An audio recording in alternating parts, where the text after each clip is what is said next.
dernier point, mon deuxième partie en fait, c'est que la diaspora ou les diasporas africaines doivent contribuer au réveil de l'Afrique pour que vienne le temps de l'Afrique. C'est-à-dire le temps où l'Afrique sera un acteur majeur et je voudrais pouvoir le dire incontournable du jeu international.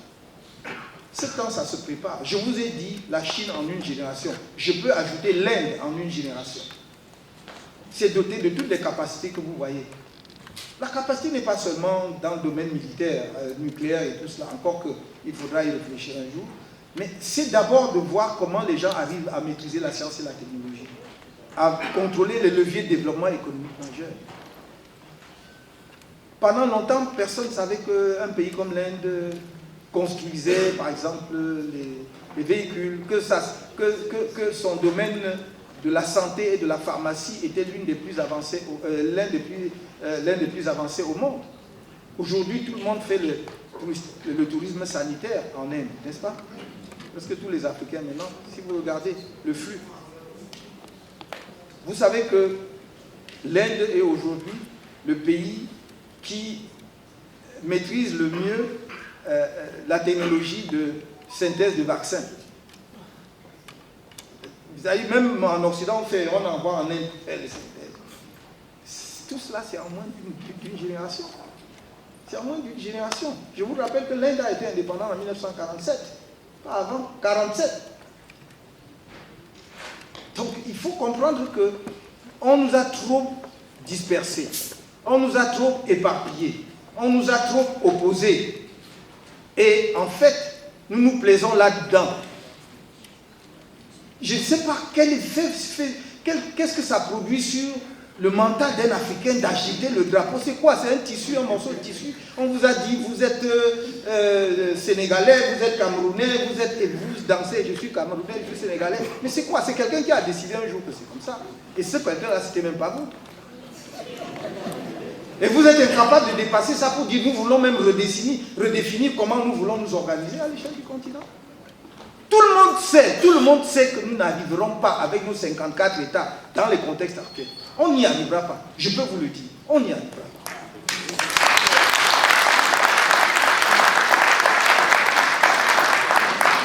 Les Nations Unies, l'Union africaine et la CEDEAO ont établi ce qui constitue, d'après elles, les principales stratégies de mobilisation de la diaspora. On va voir la carte. Oui.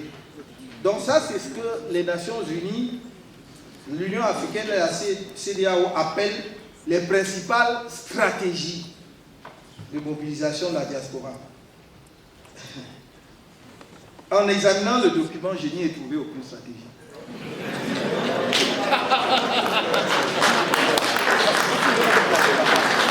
Regardez vous-même. Est-ce que faciliter le transfert de fonds est une stratégie? Non. Regardez. Facilitation des transferts de compétences, harmonisation, ça c'est pas des stratégies. Ce sont des recettes de mise en œuvre. Et la stratégie n'y est pas. Donc le mot est galvaudé, eux-mêmes ne savent pas ce qu'on appelle ça. Il faut vraiment une pensée stratégique pour construire à la fois l'apport de la diaspora à l'Afrique et pour construire le positionnement de l'Afrique dans le monde. Mon invitation à ce que vous contribuez au réveil de l'Afrique est en réalité un appel à la poursuite de votre engagement. Parce que vous êtes déjà engagé, pleinement engagé.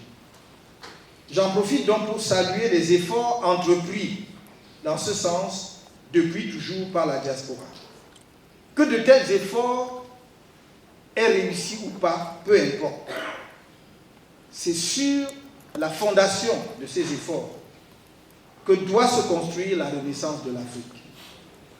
Notre mission à nous, mais notre mission collective en tant qu'Africains, c'est de rendre possible, pas dans cette génération, dans cette période de notre histoire, qui mêle plusieurs générations, c'est de rendre possible l'avènement de cette renaissance. Et pour y parvenir, une exigence stratégique s'impose à vous. exigence stratégique.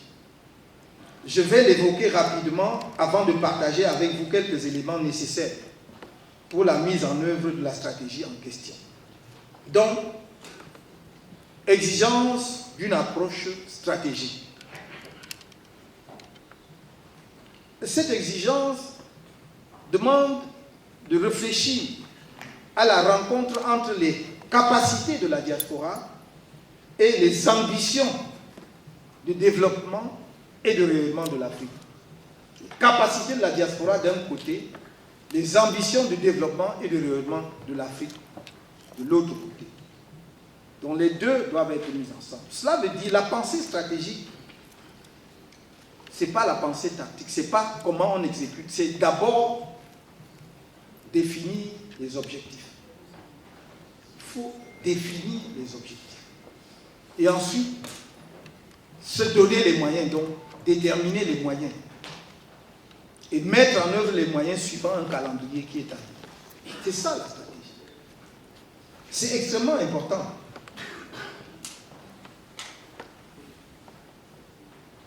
Et quels sont les éléments pour une mise en œuvre efficace de la stratégie? Vous voyez, je n'ai pas défini la stratégie parce que je dis que c'est le rôle de la diaspora et le rôle de l'Afrique sur le continent. Donc ce n'est pas dans une salle de conférence que vous allez espérer de moi que je vous définisse une stratégie. Chaque fois qu'on m'interroge, je suis toujours amusé, les journalistes disent « Oui, mais quelle est votre stratégie par rapport à la prochaine élection ?» Je dirais « Mais si je vous disais, moi, vous-même, vous allez voir que je vais vous dire. »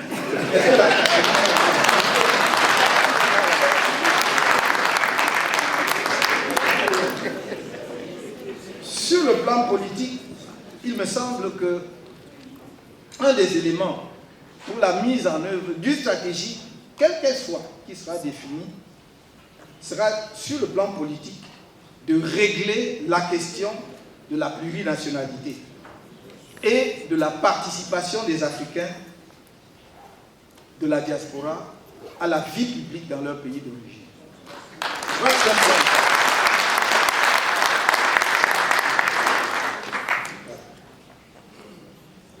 Si vous regardez cette carte, vous verrez que les pays aux couleurs foncées sont ceux où il existe la double citoyenneté. La double citoyenneté est autorisée dans ces pays-là. Et moins foncés sont les pays où la double citoyenneté n'est pas autorisée. Mais on voit quand même que ça évolue. Le nombre de pays où la double citoyenneté est autorisée progresse en Afrique. Je peux vous dire que dans les années 60, ce n'était pas envisageable parce que les gens étaient à ce point attachés à leur souveraineté au drapeau national qu'on ne pouvait même pas concevoir. Aujourd'hui, ça progresse. Vous voyez, là où c'est très très clair, c'est parce qu'il n'y a pas de données. Par exemple, ce n'est pas très clair en Afrique du Sud, entre la Centrafrique entre le Centrafrique et le Soudan du Sud, c'est pas très. La Mauritanie également, et le Burkina, il y a les données ne sont pas claires. Mais les autres, ça c'est clair. C'est extrêmement important de voir comment l'adoption de la plurinationalité a contribué justement à l'implication de la diaspora dans le développement des pays qui l'ont adopté. Si vous prenez, et pour moi c'est un exemple, quand les anglo-saxons disent the best practices, c'est-à-dire les meilleures pratiques, voilà. Prenons le Maroc, c'est un cas vraiment d'école en termes de contribution de la diaspora au développement du pays. Vous prenez le cas du Maroc, la question de la plurinationalité est réglée depuis longtemps. Et donc, si vous regardez, ici en Europe, moi je vois des Marocains qui sont maires aux Pays-Bas, qui sont dans les gouvernements, qui sont dans différentes positions. Je les vois scientifiques au plus haut niveau, qui dirigent des laboratoires, des services dans les hôpitaux, je les vois, etc., etc. Si vous regardez le contingent des ingénieurs marocains dans les plus grandes écoles françaises, écoles polytechniques, centrales, ponts et chaussées, et que ces gens, mines et tout le reste, ils ont le plus grand contingent des étrangers. Quand ils sortent de là, généralement, ils font un parcours dans les grandes entreprises ici. Et puis, ils rentrent au Maroc. Ça donne quoi? Ça donne comme résultat le fait que le Maroc est désormais considéré comme une niche de capacité, où même certaines entreprises les plus avancées en Europe délocalisent. Et c'est pour cela qu'il s'est construit au Maroc très rapidement, en quelques années, une filière aéronautique. C'est le seul pays africain, même avant l'Afrique du Sud, qui a une filière aéronautique, puisque le Maroc participe à la construction de Airbus. Filière automobile, Renault et d'autres ont installé au Maroc, etc., etc.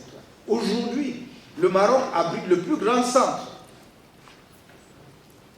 de développement de l'intelligence artificielle, qui est l'avenir technologique. Demain, ça se joue là. C'est au Maroc. Et je pense même qu'ils veulent se transformer en centre d'excellence pour l'Afrique, pour tous les autres pays africains ont dit. Ça, c'est grâce à la double nationalité ou à la plurinationalité. Parce que je crois que une des dames qui vient d'être élue à la tête, je crois, d'un des instituts dans le domaine de la recherche médicale plus avancée aux États-Unis est une Marocaine. Pareil. Ça donne quoi comme résultat? La semaine dernière, le Maroc a dévoilé sa marque de véhicule, qui n'est plus une voiture montée, c'est-à-dire que c'est pas un... Renault est là, il y a la chaîne Renault qui fait, mais il y a maintenant la marque marocaine. Vous me direz, bien sûr, il y a au Ghana un brave mécanicien qui s'est débrouillé, qui a mis au point, ça va. Il y a au Nigeria, il y a même au Cameroun. Hein, mais ce n'est pas la même chose. Là, nous parlons d'un modèle de véhicule conçu suivant les canons technologiques, prêt à être mis sur les marchés du monde, qui intègre en fait toute la problématique de la voiture non polluante d'aujourd'hui, etc., etc., par des ingénieurs marocains. Et ça, c'est le fait, transfert de savoir-faire à partir de canaux, de relations entre les Marocains de la diaspora, qui ont également la nationalité de leur pays, qui peuvent aller et venir. J'ai dit ça depuis 15 ou 20 ans. J'ai dit ça depuis 15 ou 20 ans. Dans mon pays, ne regardez pas la diaspora comme des ennemis, ou un ennemi, ou comme un adversaire. Ce sont des gens qui aiment leur pays, ils ont envie de contribuer, mais ils peuvent être impatients, un peu comment dirais-je, nerveux, mais ils aiment leur pays. Mais personne n'a compris. Et ce qui se passe aujourd'hui, on voit le résultat. Si vous regardez très bien, les banques qui sont en train d'aller à la conquête de l'Afrique subsaharienne aujourd'hui, ce ne sont plus les banques françaises ou britanniques, ce sont les banques marocaines. C'est pas vrai? Il y a Atijari, Wafa, mais il y a d'autres.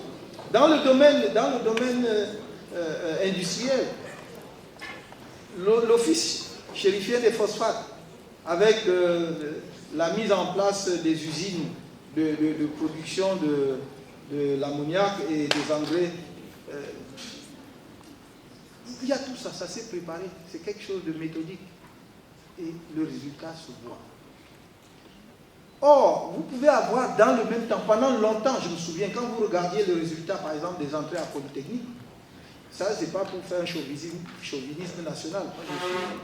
Je suis profondément panafricaniste. Donc, mon pays, c'est mon pays, je l'aime énormément parce que j'y suis né, mais je crois que je n'ai aucun problème qui s'installe dans une conception plus globale de l'Afrique qui permet au continent de voir loin et d'aller loin.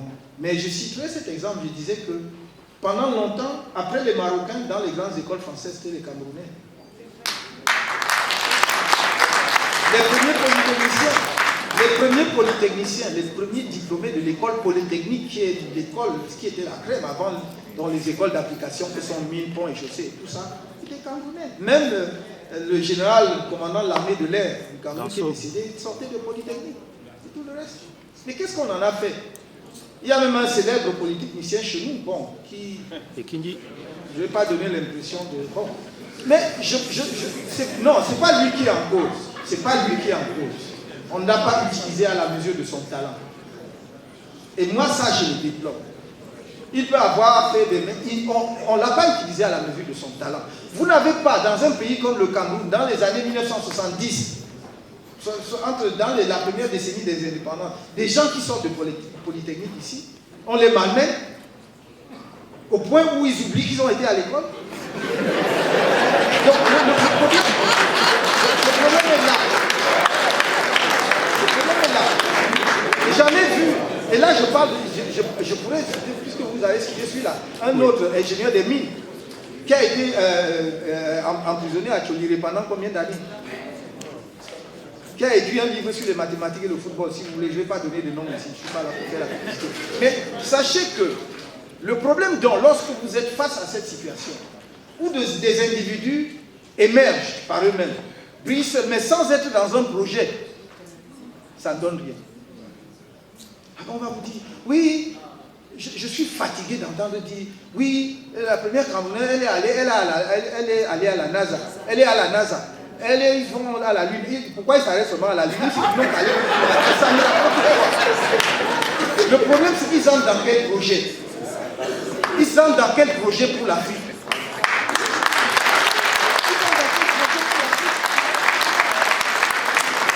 Est-ce que nous allons passer nos vies à nous féliciter du fait qu'on nous a reconnus quelque part? Oh, il a eu tel prix, il a eu telle médaille. Oh, il a été le premier à... Quoi? C'est parce que vous êtes encore habité par le complexe d'infériorité. Parce que si vous savez ce que vous êtes, vous n'avez même pas besoin que quelqu'un dise que... Vous allez dire, je leur ai fait l'honneur. Tout à fait. Là.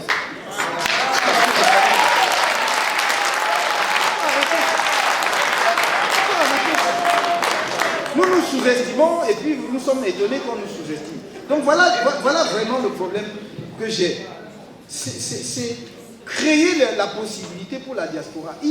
Les leviers on peut décliner ça de façon infinie. Je parle de la plurinationalité, mais les pays ont diverses formules. Même le Maroc, ce n'est pas une formule unique. Il y a des formules où certains ont la carte, ce qu'on appelle la carte de la diaspora, qui vous donne droit à des droits spécifiques. Il y a des pays, tous les pays ne peuvent pas aborder la question de la même façon. Tant que nous n'avons pas une union continentale, des États-Unis du continent, ou, si vous voulez, des sortes de confédérations et tout. Et tant que nous sommes dans des cloisonnements nationaux, la crainte de, entre guillemets, l'étranger, c'est-à-dire de l'autre africain, va persister. Or, vous avez des pays qui ont des difficultés, comme le mien, par rapport à la double nationalité, parce qu'il y a un problème spécifique qu'on ne dit pas et qu'on ne débattra pas, dont on ne débattra pas ici. Juste parce que, effectivement, bon, quand vous êtes voisin, quand vous êtes le Mexique et que vous êtes voisin des États-Unis, bon, vous vous comportez d'une... Voilà, vous avez d'autres types de problèmes à résoudre. Voilà, vous n'allez pas être comme le Guatemala qui est loin. Vous êtes le Mexique, vous êtes frontalier des États-Unis. Donc vous avez d'autres types de problèmes à résoudre. Donc c'est comme ça. Mais on peut les régler. On peut les régler et on doit pouvoir les régler. Je vous ai dit, j'ai travaillé sur la question pendant un bon moment et nous avions toutes sortes de formules. On peut décliner. Il y a des gens de la diaspora et moi je ne suis pas de ceux qui... Toute la diaspora n'a pas besoin de rentrer en Afrique. On a même intérêt à ce que vous ne rentriez pas tous. Parce que... Je vais vous expliquer pourquoi. Non, je vais vous expliquer pourquoi. Parce que, écoutez, si vous avez de grands scientifiques ici, il est bon, puisque le niveau de développement de la science sur le continent n'est pas encore au même niveau, enfin, n'a pas encore rattrapé le niveau de l'Occident et tout ça, il peut être intéressant qu'il reste ici, mais qu'il vienne enseigner en Afrique. Vous comprenez ce que je veux dire? Si vous avez des laboratoires de recherche en Afrique, il est intéressant qu'un grand scientifique ici qui dirige un laboratoire ouvre un laboratoire en Afrique où il va former des jeunes Africains et pouvoir leur faire le transfert de savoir-faire, des choses comme ça. Donc c'est en ce sens que je veux dire, c'est pas... oui, je voudrais que vous rentriez tous, mais je ne pense même pas qu'il soit bon, même pour un continent, pour qui que ce soit, que tous ces enfants soient au même endroit.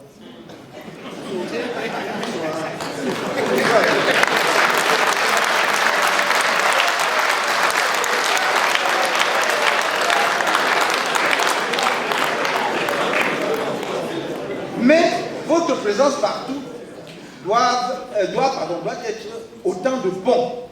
Vous voyez, ça doit constituer autant de ponts avec le continent. ça doit constituer autant de ponts en direction du continent. C'est là que le continent peut effectivement en tirer le meilleur parti. Sur le plan financier, je crois que j'ai montré un tableau, présenté un tableau tout à l'heure où vous-même vous avez vu le volume du transfert, des transferts financiers vers l'Afrique. C'est quand même impressionnant. 37 milliards de dollars en un an. Je dis bien en un an, parce que c'est annuel. 37 milliards de dollars. Bon Dieu. Il faut organiser ça. Vous devez mieux organiser ça. À la fois en termes de circuit de transfert. Je sais que pour cela, vous avez besoin aussi de l'accompagnement à la fois des pays de résidence et des pays d'origine. Mais il faut trouver le moyen. Vraiment, la diaspora doit pouvoir, à un moment donné, si elle veut organiser des choses comme ça, trouver entre elles, même mettre un comité en place de 3, 4, 5 personnes qui va dans les pays d'origine, mais qui va aussi vers les pays africains en disant voici ce que nous voulons faire. Mais nous envoyons de l'argent, mais nous voulons que ça impacte sur le développement de nos pays de l'Afrique. Comment on fait pour que ça soit optimisé, justement, que ça atteigne ses objectifs? Parce qu'à l'heure actuelle, les transferts sont individuels, anarchiques, incontrôlés, et on ne sait d'ailleurs pas si ça permet même de réaliser ce pourquoi vous envoyez tout cet argent. Voilà. Vous envoyez de l'argent pour construire votre maison, et on va filmer les maisons des autres, on vous envoie. Le jour où vous arrivez, vous ouvrez la bouche, c'est votre frère qui gronde, vous-même vous devez seulement fuir. On ne peut pas insister. Mais aussi, il y a un produit dont on m'a parlé, je ne sais pas si, je ne crois pas que j'annonce un scoop, mais je crois, parce qu'il y a une étude qui a porté dessus en 2012, donc l'étude est publique, a été publiée, tout le monde la connaît, mais je sais que peut-être le produit n'était pas encore disponible sur le marché, cela veut dire qu'il y aurait des avancées dessus. C'est un produit conçu par la Banque africaine de développement. Et la BAD est en train de vouloir, semble-t-il, mettre en place des bons de la diaspora. Des bons de la diaspora. Et à partir des expériences de l'Inde, d'Israël et d'Éthiopie, vous pouvez projeter la carte. Ce sont des bons auxquels vous pourrez souscrire. Je ne sais pas encore quel est le montant de la part unitaire, mais je pense que, puisqu'on en a parlé, peut-être aussi que si la BAD sent qu'il y a une vraie attente dans la diaspora, elle lancera rapidement le projet, parce que la BAD doit lever des fonds sur le marché financier international. Donc si sa diaspora peut régler le problème, ou en tout cas une partie du problème, je pense qu'elle ne pourrait qu'en être ravie. Donc regardez là, vous voyez l'Inde, l'Éthiopie. Le premier bond de l'Éthiopie, c'était le Millennium Corporate Bond. Et puis il y a Israël, et le deuxième bond de l'Éthiopie, c'était pour le Grand Renaissance Dam Bond. Je prends ce dernier exemple, c'est-à-dire que l'Éthiopie a construit le plus grand barrage qui existe en Afrique, et qui est peut-être le deuxième après le grand barrage, le barrage des Trois Gorges en Chine. Et il a construit entièrement sur financement national, en grande partie sur financement de la diaspora par les bons. Parce que quand ils ont voulu lever le financement sur le marché international, évidemment, il y avait des réticences. D'abord, parce que, par exemple, des pays voisins, comme l'Égypte ou le Soudan, ont toujours combattu le barrage parce qu'ils disent que ça va diminuer le débit, voilà, du fleuve du Nil, dont ils dépendent tous, et que donc ils n'étaient pas favorables à la construction. Ensuite, et quand il y a une telle situation, des institutions financières comme notamment la Banque mondiale sont assez réticentes. D'autant plus qu'on pouvait dire aussi que ça impliquait des problèmes environnementaux auxquels la Banque mondiale est assez sensible également. Et donc, et je ne pense pas que là-bas non plus été très enthousiastes. Des pays comme l'Égypte et tout ont un poids important aussi au sein de là-bas. Donc, je crois qu'ils n'ont. Et donc, c'était encore sous Meles Zenawi, paix à son âme. C'est quelqu'un qui a apporté énormément à son pays en termes de développement. Et il a dit non, on va faire ça nous-mêmes. Et la diaspora éthiopienne, qui est importante parce qu'ils avaient fui massivement lors du régime communiste, avec Mengistu Haïlé Sélassié, sont nombreux aux États-Unis, presque, je crois que 60% des taxis new-yorkais sont éthiopiens, et ils sont un peu partout. Donc, d'ailleurs, c'est eux qui construisent le pays. Si vous allez à Addis Abeba, pour ceux qui ont été, arrêtez de croire que c'est l'Éthiopie où on montrait un enfant pour donnant de Kwashokor. Donc, ils ont construit leur pays à un rythme absolument époustouflant. Et ce qu'ils ont fait avec le grand barrage de la Renaissance est absolument prodigieux. Et ça, c'est financement, entièrement financement éthiopien. Et les Éthiopiens qui vivent en Éthiopie, mais massivement la diaspora à partir du bon qu'on a émis. Bon, je ne reviendrai pas sur le cas d'Israël et l'Inde. J'ai pris le cas d'un pays africain pour que vous compreniez que c'est possible. Alors, qu'est-ce qu'ils ont fait? De ce que la réflexion qui a cours à la Banque africaine de développement, c'est de dire on va faire un bon, mais qui n'aura pas un taux fixe. Il aura un taux variable en fonction de la durée de la souscription. Donc vous pouvez souscrire pour une maturité de 5 ans, un autre pour une maturité de 7 ans, un autre pour une maturité de 10 ans. Si vous souscrivez pour une maturité de 5 ans, vous aurez le taux LIBOR. Le taux LIBOR, c'est ce qu'on appelle le London Interbank Offered Rate.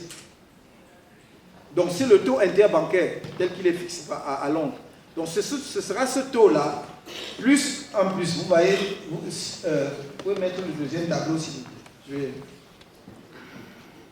Voilà. Oui. Ouais, si vous prenez la dernière colonne, vous allez voir par exemple, c'est 5 years LIBOR plus 1.25%. 6 years LIBOR plus 1.5%. Et 8 to 10 years LIBOR plus 2%. Donc, il s'agira de bons à taux variable en fonction de la durée, effectivement, la souscription, c'est-à-dire du délai pour la maturité. Je pense que si la Banque africaine de développement faisait cela, elle serait extrêmement bien inspirée parce qu'on verrait effectivement comment la diaspora africaine peut financer le continent et l'impact serait réel. Et vous ferez la différence, ce serait plus simplement des sommes que vous transférez et qui sont diluées, mais on dira on a collecté auprès de la diaspora africaine des sommes de tel montant, ça finance des barrages dans tel pays, ça finance telle chose dans tel autre, etc. etc. Je crois que c'est une perspective dont nous pouvons nous réjouir.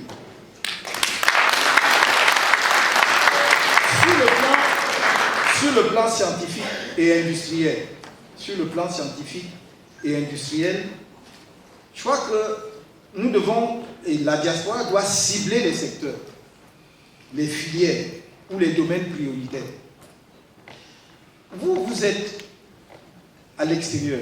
Vous avez aussi l'avantage de poser un regard extérieur sur le continent et de regarder le continent à travers les mutations qui s'opèrent dans le monde. Quels sont les domaines, justement, où il y a des niches de croissance, où il y a des accélérations de croissance, dans 5 ans, dans 10 ans ou dans 30 ans. Parce qu'il faut également aussi, surtout pour ceux qui sont jeunes, pour le coup on peut parler de jeunesse, qui peuvent effectivement mettre en perspective des projets sur 25 ans, 30 ans. On doit regarder cela. Quels sont les domaines où l'Afrique, justement, a besoin de faire des efforts? Il y a aussi des domaines qui ne sont pas rentables tout de suite, mais qui vont l'être dans 5 ans, dans 10 ans. Vous devez anticiper. C'est pour cela que vous ne devez plus continuer à travailler de manière solitaire, désordonnée. Franchement, je crois que vous avez besoin de... Faites des petits groupes. Il peut y avoir, on ne dit pas que... Je ne vous demande pas de vous marier entre vous. Je demande simplement que vous mettiez ensemble pour faire des choses ensemble. Là où il y a des incompatibilités, bon, ceux qui sont incompatibles, mais là où les gens peuvent travailler ensemble, vraiment, vous pouvez porter des projets qui viennent à maturité dans 5-10 ans et qui mettent le continent à un autre niveau. C'est comme ça qu'on va y arriver. Et ensuite, il est important, je souligne, que vous intégriez la nécessité du transfert de compétences et de savoir-faire. Vous les avez acquises. Vous les avez acquises. Comment faire parvenir ça dans nos pays? J'ai parlé de ceux qui viennent ici, j'ai parlé justement de quelqu'un qui est ouvrier. On croit que, bon, c'est un ouvrier, mais non, le jour où il rentre, il va voir que nos tâcherons, ils mettent des murs qui sont solidaires. Lui, il va leur apprendre comment faire un mur droit. Ça, c'est un transfert de savoir-faire. Mais ça peut se faire à tous les autres niveaux. Ça peut se faire à tous les autres niveaux. Croyez-moi, la circulation des idées et des savoir-faire dans le monde, ça se fait partout. Et je dis, n'ayez aucun complexe. Tous les jours, les grands pays là, ouais, entre eux, ils s'appuient d'espionnage. L'espionnage, c'est quoi? Vous croyez que seulement pour les armes? Non, c'est l'espionnage industriel. D'ailleurs, le plus redoutable aujourd'hui, c'est l'espionnage industriel, n'est-ce pas? Le savoir-faire, c'est le profit. Donc, il faut apprendre cela. Il faut savoir que vous qui avez été exposés au savoir les plus avancés, vous avez besoin à un moment donné de trouver les moyens d'en faire profiter votre continent. Et comment on le fait? Il faut trouver une démarche. Je me souviens, il y a à peu près 10 ans, j'allais très très régulièrement dans un pays comme le Nigeria, qui est un pays qui me fascine. Ne voyez pas le Nigeria uniquement à travers le prisme de la pauvreté que l'on montre dans la partie septentrionale. C'est un grand pays, je peux vous le dire. Il faut le respecter, c'est une chance pour l'Afrique. Vous allez voir dans 10, 20, 30 ans, le Nigeria, ce sera autre chose. Pas seulement à cause de sa démographie, parce qu'ils ont des gens qui ont une vision, qui savent où ils veulent amener leur pays. Il n'y a qu'un pays qui a une pensée stratégique qui peut faire pousser les champions nationaux qu'on a vus au Nigeria. Dangote. Il y a 20 ans qu'ils connaissaient Dangote. C'est le résultat d'une réflexion. D'une réflexion stratégique. Je me souviens, une fois j'y étais, et le ministre de la Recherche scientifique disait, ça suffit, ces histoires-là où on saupoudre le financement dans tous les laboratoires de toutes les universités du Nigeria, parce qu'ils en ont des centaines d'universités, et de grandes, sur leur population. Il dit, moi, je vais financer 6 laboratoires de niveau de classe internationale dans 6 domaines de pointe. Full stop. Et c'est ce qu'ils ont fait. Et les résultats commencent à sortir. Le séquençage du génome du Covid-19 était engagé, je ne sais pas où ils en sont, mais ils avaient engagé cela, et avec des progrès significatifs. Je me souviens, et d'ailleurs, je cite cet exemple-là pour m'en réjouir, qu'il y avait un des grands professeurs qui dirigeait une équipe là-bas, était d'origine camerounaise, il venait des États-Unis. Donc, c'est ça. Nous devons arriver à un point où on arrive à convaincre certains de nos pays que certains de nos instituts de recherche ne doivent pas être dédiés uniquement aux nationaux, mais que les équipes de recherche doivent venir de partout au continent. Je rêve du jour où nous serons en capacité de mettre cela en œuvre.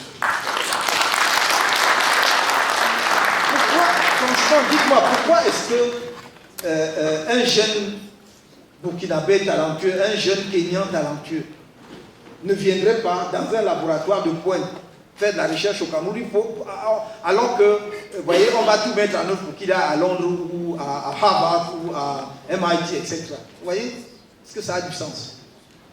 Pourquoi est-ce que les Africains ne vont pas appuyer les équipes techniques et scientifiques d'autres pays africains pour mettre au point des choses qui soient valables pour le développement de l'Afrique? Donc c'est ça, c'est la nouvelle pensée stratégique que nous devons mettre. C'est pas facile, je ne dis pas que c'est facile, parce que nous avons des habitudes, il y a des prix qu'on a, mais je sais que c'est faisable. Et c'est à ça que nous devons travailler. Et mon dernier point ici, c'est de dire que nous devons donc articuler cette réflexion stratégique à ce qu'on a appelé la vision 2050 de l'Union africaine. Voici l'équipe qu'on a mis en place pour commencer à travailler sur... Là, je vais prendre tout cela au sérieux. Mais si c'est pour produire du papier, too cheap for me. En somme, il s'agit concrètement... Donc, il faut voir dans l'agenda 2050, il y a des choses dedans. Parce que vous voyez, je vous donne juste un exemple. Faire du continent, l'économie bleue, on n'a pas. Voilà un continent qui est entre l'océan Atlantique, l'océan Indien, Méditerranée, mer Rouge. Nous contrôlons l'exploitation des ressources de ces zones-là. Les pêcheurs des autres continents viennent même jusqu'à nos côtes, là où on dit que ce sont des zones de souveraineté, ils viennent pêcher là. Rien que ça. Je ne parle donc pas de ce qui est le grand, de ce qui sont les grands enjeux de l'avenir et dont on ne vous parle même pas dans l'économie bleue, c'est-à-dire les fonds marins. Parce que dans les fonds marins, il y a ce qu'on appelle, entre autres, des nodules polymétalliques qui sont bien plus en densité, donc de ces métaux-là, bien plus intéressants même que les gisements de fer et tout ça que vous avez sur le sol continental. Mais il faut la technologie pour aller chercher.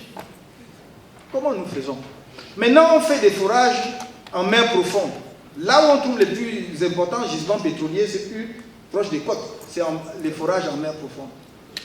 Et ça relève juridiquement de la compétence de nos États, mais nous ne contrôlons pas parce qu'on n'a pas les moyens. Qu'est-ce qu'on fait pour contrôler tout cela?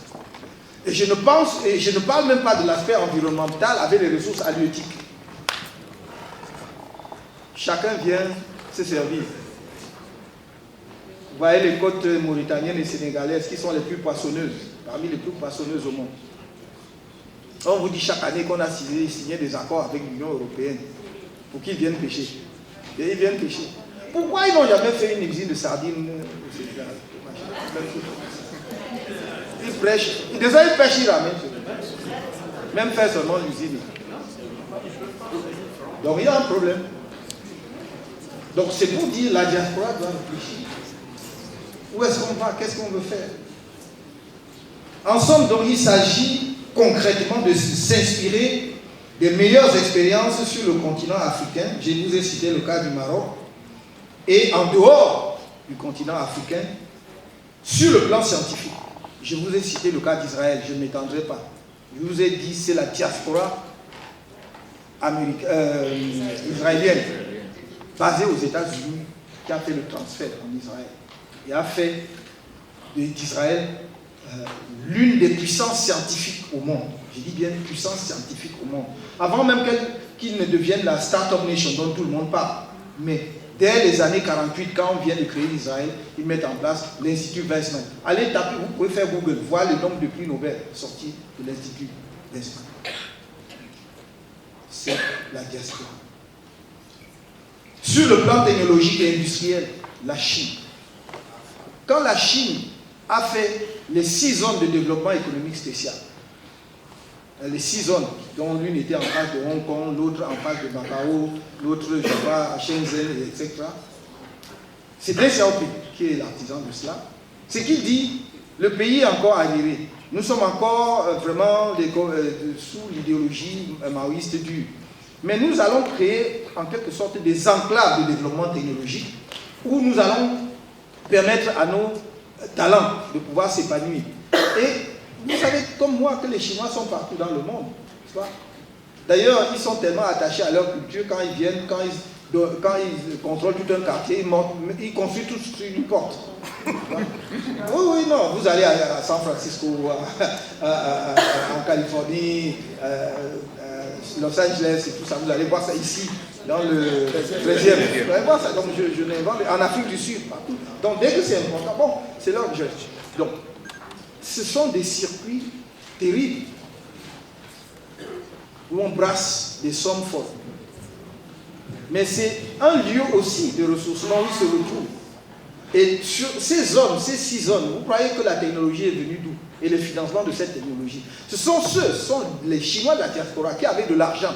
Et ceux qui avaient le savoir-faire technologique qui se mettent et vont implanter les usines dans les 6 zones de développement économique spécial. Est-ce qu'on vous a dit que les entreprises européennes étaient là-bas? Non. L'Europe n'a installé les entreprises que 30 ans après, c'est-à-dire lorsque la Chine s'est ouverte en montrant qu'elle pouvait être l'atelier du monde. Mais le transfert du savoir technologique s'est fait à partir des 6 zones de développement économique spécial grâce à la diaspora chinoise. C'est ça. Donc c'est pas s'inspirer simplement de ce qui se passe en Afrique, mais de ce qui s'est passé partout ailleurs à travers le monde. Sur le plan financier, je ne reviens pas. Donc en conclusion, je crois que je vous ai gardé assez longtemps. Voici le temps, à mon avis, voici le temps de la diaspora africaine, ou des diasporas africaines. Ce n'est pas encore le temps de l'Afrique, mais c'est le temps des diasporas africaines. Parce que le temps de l'Afrique est en chemin. Le temps de l'Afrique arrive.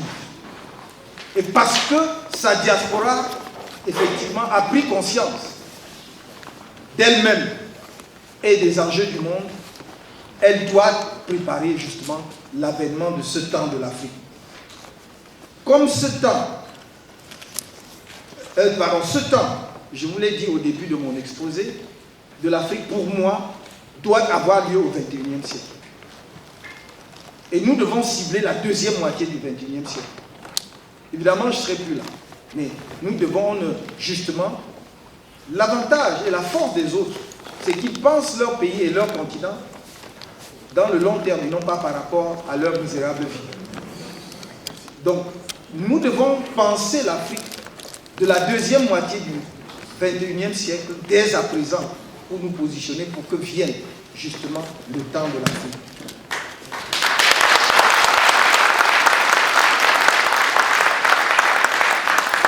En fait, certains, comme je l'ai dit au début également, pensent que le temps de l'Afrique, en étant optimiste, il faut penser au 22e siècle. Mais, j'ai dit, ils ont tout faux.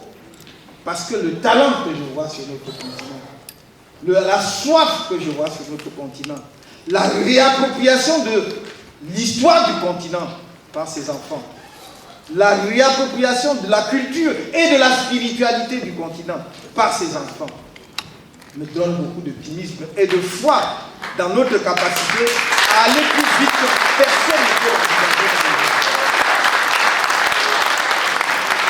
En réalité, si on écoute ceux qui disent que notre tour ce sera au XXIe siècle, pour eux, au XXIe siècle, pour eux, en fait, si ça ne tenait qu'à eux, ce temps n'arrivera jamais.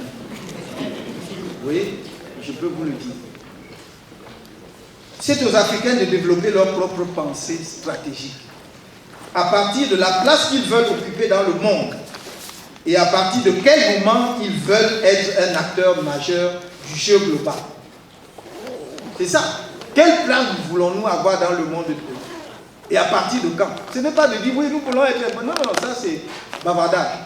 Nous devons fixer un échéancier. Parce que tant que vous n'avez pas d'échéancier, vous croyez que vous avez l'éternité avec vous. Si nous disons deuxième moitié du XXIe siècle, nous devons être un acteur global incontournable du jeu mondial. Alors justement, nous posons les jalons pour que cela advienne. Et je crois que nous le pouvons. Nous sommes en 2023. Je crois que avant que nous n'arrivions justement à 2050, qui donc est notre entrée dans la deuxième moitié du XXIe siècle, nous avons le temps de poser les jalons.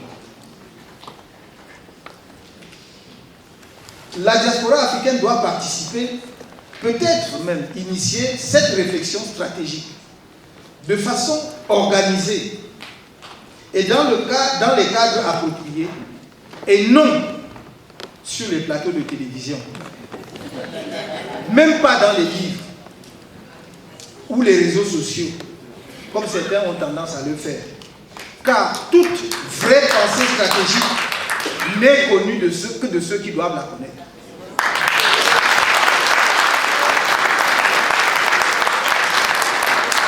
Arrêtons de tout mettre sur la place publique. Personne ne met tout sur la place publique.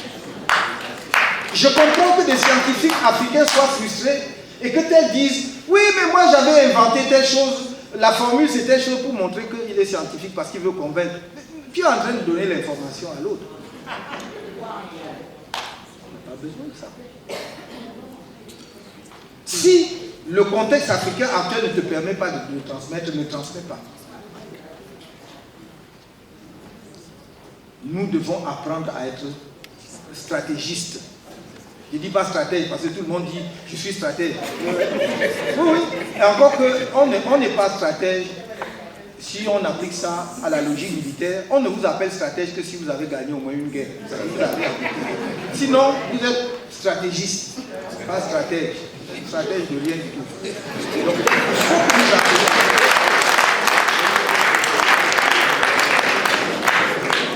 Donc les 5 idées forces par lesquelles je voudrais terminer,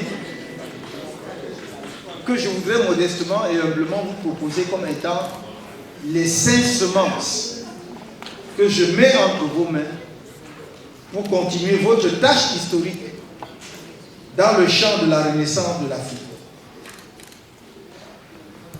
Premièrement, c'est avoir une pensée stratégique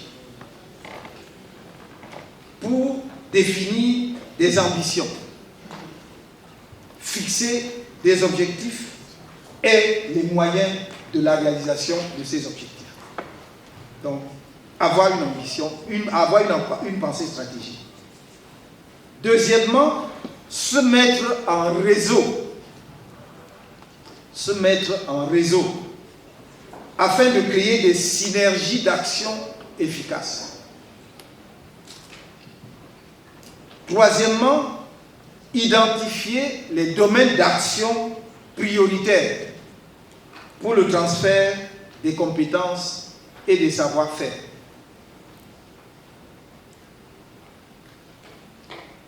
Transfert des compétences et des savoir-faire indispensable pour accélérer le développement de l'Afrique et la doter de capacités d'autonomie stratégique.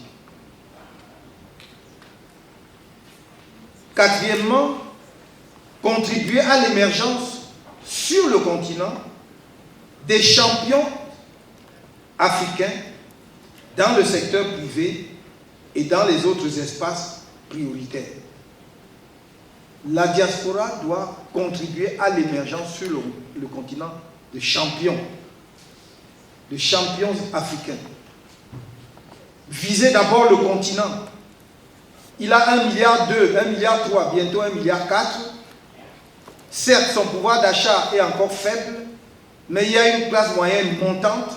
Si vous anticipez sur 10 ans, vous allez voir que viendra à maturité 200 à 300 millions d'Africains qui ont un pouvoir d'achat conséquent, c'est-à-dire constitutif d'une classe moyenne. C'est important parce que même la Chine, aujourd'hui, n'a pas plus de 3 à 400 millions de classe moyenne. Donc si l'Afrique atteint ce niveau-là, c'est un marché fabuleux. Alors si l'Afrique n'est pas préparée elle-même à conquérir ce marché, ce sont d'autres qui vont venir le conquérir. Il faut faire émerger les champions africains.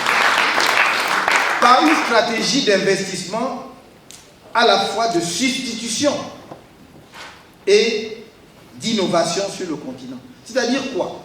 C'est-à-dire qu'il faut qu'émergent des entreprises africaines qui sont en mesure de prendre le contrôle des marchés qui étaient contrôlés par d'autres structures. Mais aussi là où il est possible d'innover. Et on a bien vu comment l'Afrique a beaucoup innové, notamment dans les domaines de IT, avec les paiements mobiles, les transferts d'argent et tout. Donc il y a vraiment une expérience et des capacités foisonnantes sur le continent. Il faut exploiter cela, anticiper. Et enfin, mon 5e point, c'est contribuer au changement de paradigme dans le domaine éducatif et culturel. Contribuer au changement du paradigme dans le domaine éducatif et culturel. Et encore faisant, en appuyant ou en créant des structures d'éducation majoritairement orientées vers la maîtrise des connaissances scientifiques et des savoirs techniques, d'une part, et en contribuant au contrôle de la production des contenus culturels. Les artistes, je sais qu'il y en a ici, les hommes de culture et autres, c'est fondamental que l'Afrique contrôle la production des contenus culturels, de ces contenus culturels, et aussi des moyens de promotion et de diffusion des cultures et des valeurs africaines. Il est inutile, par exemple, de multiplier des chaînes de télévision sur les mêmes créneaux. Et ridicule de dépendre totalement, je dis bien totalement, des diffuseurs étrangers pour la promotion des contenus culturels africains. Est-ce que c'est faux? Qui fait le câble chez vous là? Il faut être allé dans telle école pour faire ça. Vous, la diaspora, vous avez l'argent, vous avez le savoir-faire, vous ne le faites pas. Vous dites qu'est-ce qu'il faut faire? Oui, il y a l'État, c'est vrai. On ne peut pas nier cela. Mais il y a aussi quand même que nous commençons à apprendre dans nos pays, lorsque l'État n'est pas coopératif, nous commençons à apprendre comment on contourne les obstacles. C'est le rôle de tout être humain. Lorsqu'il est confronté à un défi, c'est un peu comme un cours d'eau. Quand le cours d'eau rencontre un obstacle, on tourne. Donc c'est ce qu'on doit faire. Si nous avons des États ou des gouvernements qui ne sont pas encore prêts, nous devons continuer, nous devons avancer. Et je crois que c'est le rôle, et je crois que la diaspora peut beaucoup faire dans ce domaine. Je vous assure, peut beaucoup faire.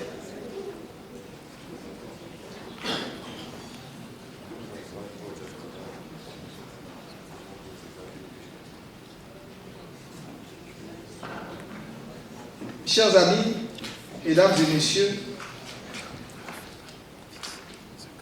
au moment où je voudrais clore mon propos, je sais que vous en savez certainement plus que moi à propos de la thématique que je viens de développer. Certaines des problématiques évoquées vous occupent ou vous préoccupent au quotidien. Peut-être sentez-vous parfois découragé face à l'ampleur des difficultés et de la tâche à accomplir, face à la hauteur des montagnes à escalader. Je vous rassure, si la tâche est ardue, c'est parce qu'elle est vitale.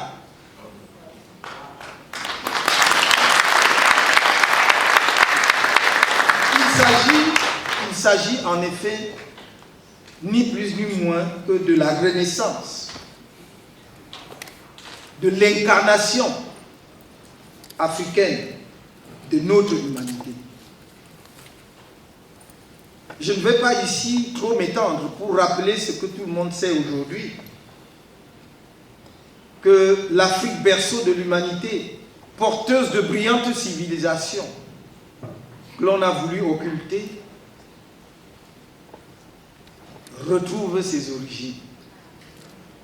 Et que plus personne, je dis plus personne, ne va nous distraire par rapport à cela.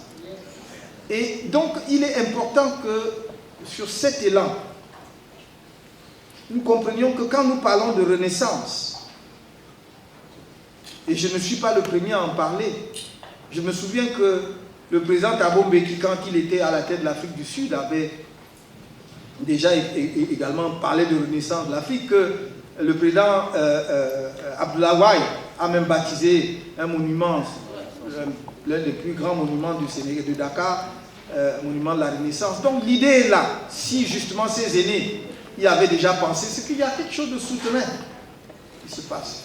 Et nous-mêmes, quand nous avons baptisé notre parti politique, Mouvement pour la Renaissance, franchement, on ne pensait même pas à ces devanciers qui avaient... C'est venu spontanément. Non, il y a quelque chose. Je crois qu'en chacun de nous, il y a quelque chose qui bouge. Il y a une gestation de quelque chose. Et nous ne pouvons pas rater ce tournant de l'histoire. Nous avons suffisamment appris. Nous avons suffisamment appris de nos souffrances pour ne pas retomber dans les souffrances. Nous avons appris que vous pouvez payer une réparation à quelqu'un qui vous a réduit en esclavage. Avons-nous besoin de plus que cela pour dire que cela ne doit plus jamais nous arriver? Il faut donc que nous ayons un continent debout. Je ne voudrais pas revenir faire des conférences comme cela. J'ai envie de voir le moment où nous passons aux actes, où nous faisons des choses concrètement, où nous plantons des piliers profonds pour redresser le continent et promouvoir cette renaissance.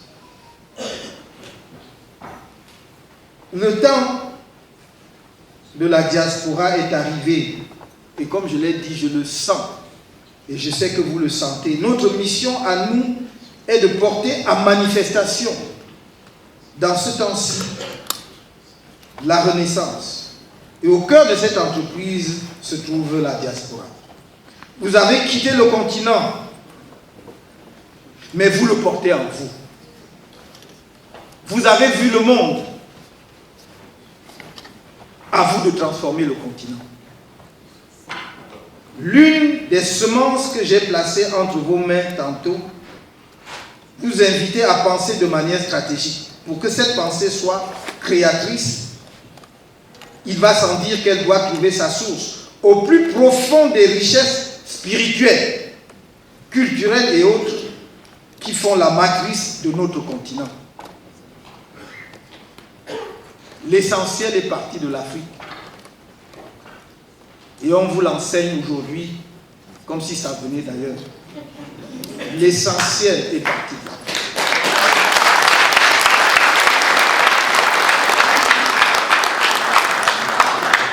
C'est à ce prix-là que, pensant l'Afrique nouvelle, nous serons en mesure de dire, comme dans les Écritures, que l'Afrique renaisse. Et comme la parole du commencement, l'Afrique renaîtra. Je vous remercie.